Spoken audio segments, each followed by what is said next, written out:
You think you're awake. You think you're free. You think you've made choices, real choices, and that your beliefs, your desires, your fears are your own. But Plato would tell you otherwise.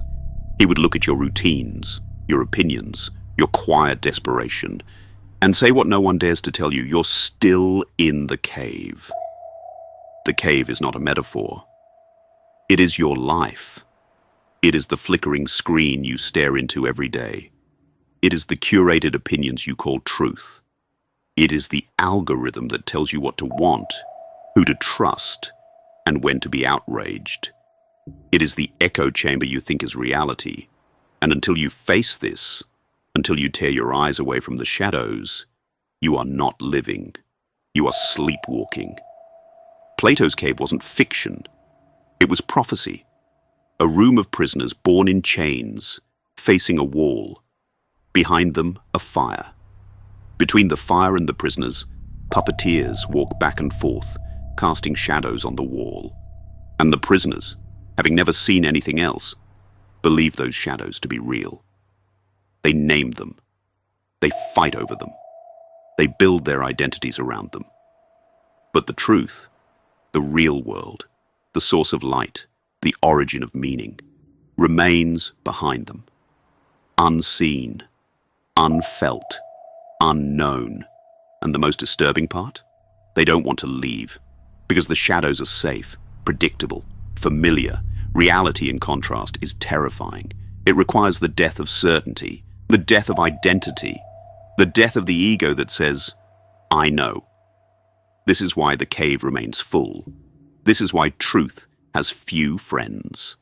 Because to leave the cave is not just to see the light. It is to be blinded by it, to be broken by it, to be remade by it. But some do leave. Plato tells us that one prisoner somehow is freed, dragged out, step by agonizing step. His eyes burn. His mind rebels. He doesn't understand what he's seeing. The sun is too bright. The world is too vast. But slowly, painfully, his vision adjusts. And for the first time, he sees not shadows, but the things themselves. Not the projection, but the real. He sees the fire for what it is. The puppets, the wall, the trick. And everything he believed collapses. But then something else happens. A terrifying realization. The others are still there, still watching, still naming illusions, still defending the script. And so, filled with urgency, he returns to tell them. He walks back into the dark. He speaks of the sun, of freedom, of reality. And what do? They mock him, they hate him, they threaten him. Because he threatens their comfort. He threatens the only world they've ever known. And if they were to accept his truth, their entire life would feel like a lie. And no one wants to feel like a fool. So they turn away. Or worse, they kill the messenger. Because it's easier to destroy the truth-teller than to destroy the illusion. This is the world you live in. A world where the blind lead the blind. Where illusion is currency. Where popularity is mistaken for wisdom. Where distraction is called entertainment and obedience is called virtue. You live in a cave of manufactured reality, lit not by fire, but by screens. And the shadows have changed shape. They no longer dance on stone. They are filtered through social feeds, corporate agendas, political theater. You watch, you scroll, you consume, and you think you're seeing the world. But you're not. You're seeing the version designed for you, the version that keeps you passive, predictable, controlled. Plato's cave lives on, not in myth, but in media, in schools that reward memorization but punish questioning, in systems that feed you answers and starve you of meaning, in relationships where truth is traded for comfort, in a culture that values fitting in more than waking up. And if you try to leave, If you question the shadows, you will be labeled dangerous, crazy, rebellious. They will call you arrogant for thinking differently. They will call you lost for walking alone. But the real danger is staying. The real madness is obedience to illusion. Because every moment you spend staring at shadows is a moment you are not becoming who you truly are. Plato was not speaking to ancient Greeks. He was speaking to anyone with the courage to ask, what if everything I've been told is a lie? That is the question that opens the door. That is the first step out. But it is not the last, because seeing the illusion is not enough. You must also confront the part of you that loved it, the part that felt safe in the cave, the part that found identity in the chains. You must grieve the comfort of ignorance. You must shed the skin of who you were inside that prison. And you must do it without applause, without permission, without a guide, because no one can walk you out. They can point, they can speak, but you must take the steps alone. And that loneliness is the price of awakening. Because truth isolates, not because it is elitist, but because it is rare. Most people don't want freedom. They want familiar cages. Cages they can decorate. Cages they can understand. Cages they can call success. But a cage by any other name is still captivity. And the soul knows this. Deep down your soul has always known. That's why you feel restless, anxious, disconnected. That's why no achievement ever feels like enough. No praise ever fills the void. Because you were not born to stare at walls. You were born to chase the light. But the light is not a metaphor. It is an experience. It is the moment you wake up from the dream and see that everything you thought was real, your beliefs, your fears, your goals, was constructed, given to you, taught, trained. You didn't choose, you absorbed, and now you must unlearn. That is the real journey.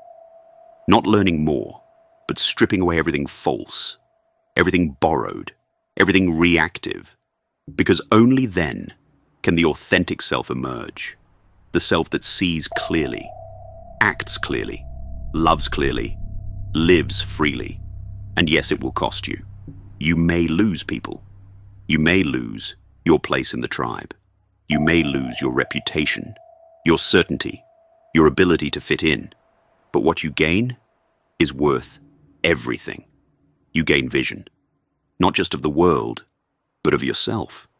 You see your patterns, your wounds, your conditioning.